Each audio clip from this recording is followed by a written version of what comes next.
Joining me now, Dr. Charles Krauthammer, syndicated columnist and Fox News contributor.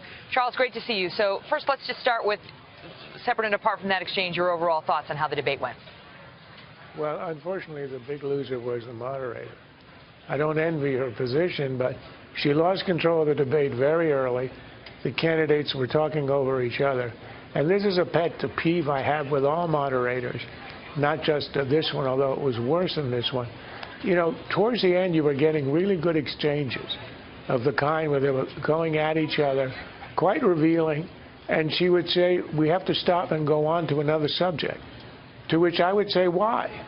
Who cares about hitting all the points and all?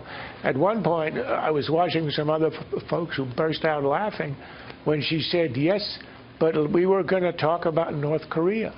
Well, that's less interesting than talking about at the top of the ticket.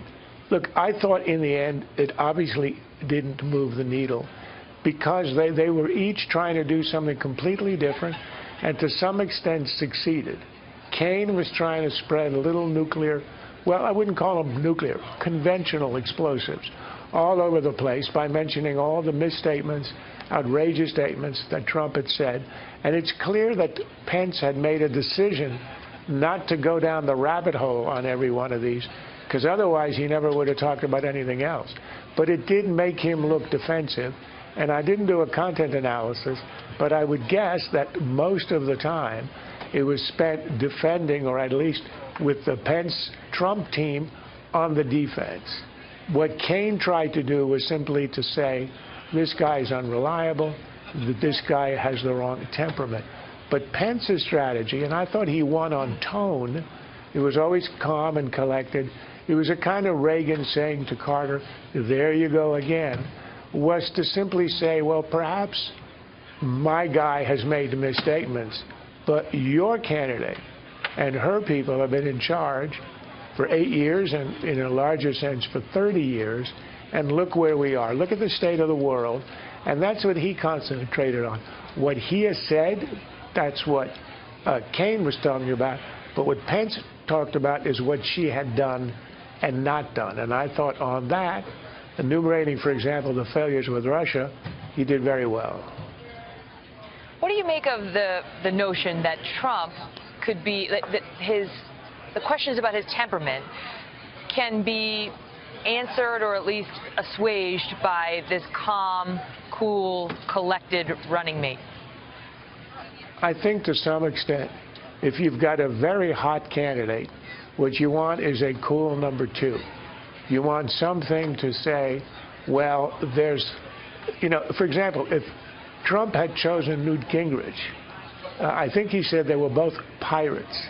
And you don't want a two-pirate ticket. You want one guy to be the pirate and the other guy to be the justice of the peace or perhaps even a minister. And to some extent, Pence presented himself sort of like a minister.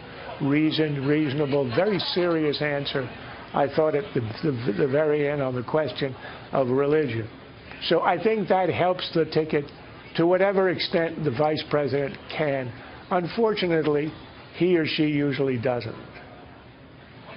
What did you make of the fact that Trump was tweeting during the debate, calling Tim Kaine names?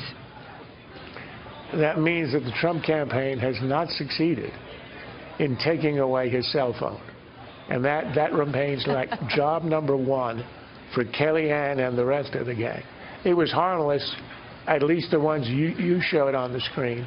But he has shown in the last week that he can tweet in a way that can be very harmful to him.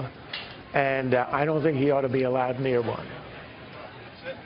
You know, I think he's following the old, I got to be me. And well, that's going to earn me one choice. That's going to earn me at least one choice tweet from Donald, I suspect.